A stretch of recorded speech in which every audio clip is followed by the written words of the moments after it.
Hello, my name's Megan Gray and I'm a general dental practitioner. Today we'd like to give you an introduction into intra-oral radiography. The three key areas we want to discuss today are radiation safety, infection control and technique. To help us illustrate this, we're going to create a clinical situation, and today we have Natalie as our patient and Jamel is going to be our dental assistant. I've already examined Natalie and we've determined that the x-rays we need are bite wing radiographs and 2 periapical x-rays. I've discussed this with Natalie and she's happy to proceed. Before we begin, we need to discuss radiation safety. Essentially what this means is that we always want to minimise the patient's exposure to radiation. We do this in 2 ways. Firstly, through taking an accurate clinical diagnosis, and secondly, through using the correct technique. We don't want to be repeating x-rays and hence increasing the patient's exposure to the radiation. Also, for children and women of childbearing age, we always like to place a lead apron over the patient, and you'll notice that Jamel has already placed the lead apron on our patient today. It's always prudent to ask women if they're pregnant, and if your patient is pregnant, we try and defer taking the x-rays until after the baby is born, or if that's not practical, we'll try and defer till after the first trimester. We have 2 sizes of PSP or sensor plates. Size 2 is used for adults and size 1 is used for children. We're now going to place our size 2 sensor plate within its protective sleeve.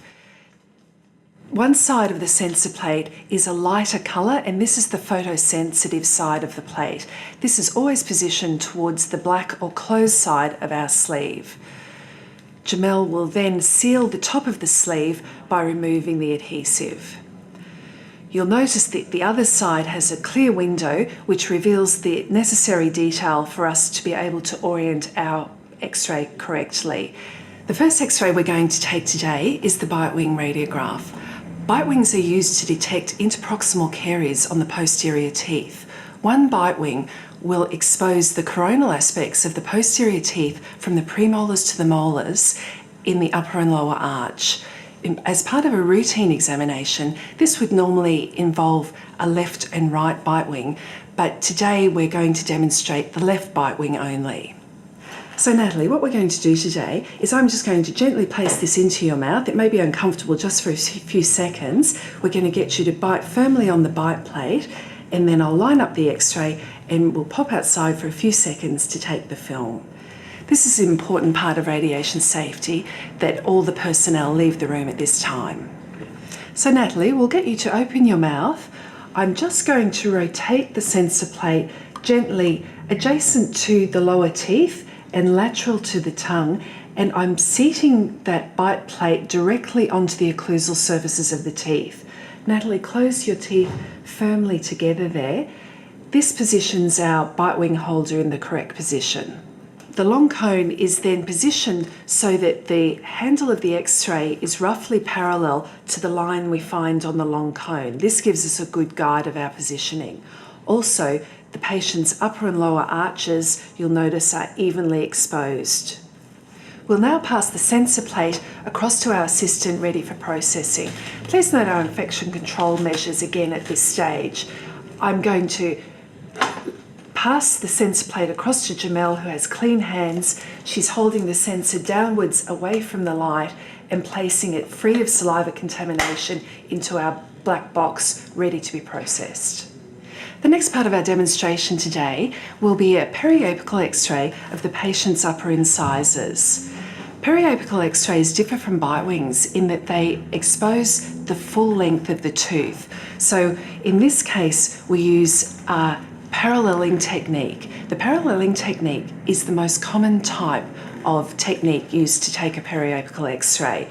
The principle behind it is that the x-ray sensor and the long axis of the tooth are aligned parallel.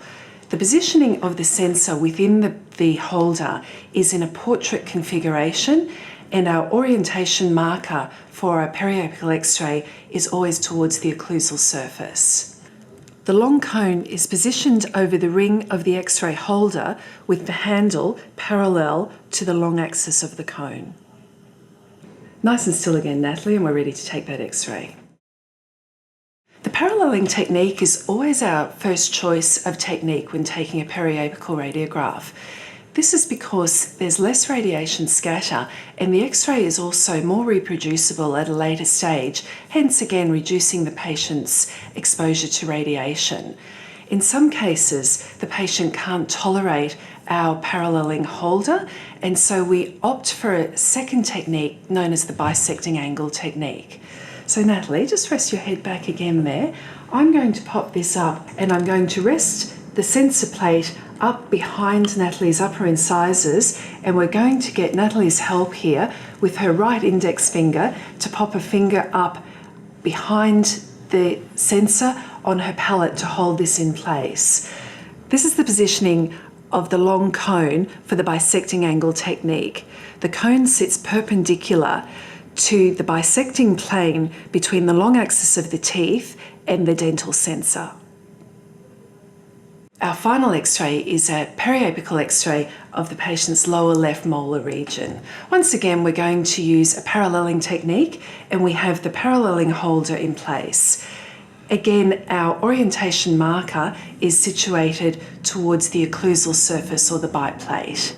For the posterior paralleling technique, we're positioning the sensor in a landscape format and we're going to slide the sensor into the floor of the mouth and seat that on the occlusal plane.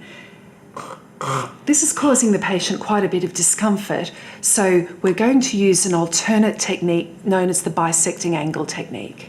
So we can use either a holder for the bisecting angle technique, or once again we could get the patient to hold this with her finger. In this case, I think because the patient is uncomfortable there and gagging a little bit anyway, we're going to use what's called a snap ray holder. A snap ray holder works in a very similar way to the other holders. It has a bite plate that the patient bites on, but we use it for the bisecting angle technique. Natalie, can you open once again for us? And this time, again, I'm just going to rotate the sensor into the sulcus in Natalie's mouth, lateral to the tongue, and I'm going to seat the bite plate on her occlusal plane and get her to close firmly together on that. The cone is positioned so that we're exposing from the apices through to the coronal area of the teeth, and it's situated so that the cone is placed perpendicular to the bisecting plane between the long axis of the teeth and the position of the sensor plate. So Natalie, nice and still again, and we'll just pop next door. That concludes our demonstration today. The key features to remember are radiation safety, infection control, and dental technique. They say that excellence is in the detail. We hope today we've provided you with enough detail to start you on your way to becoming excellent radiographers.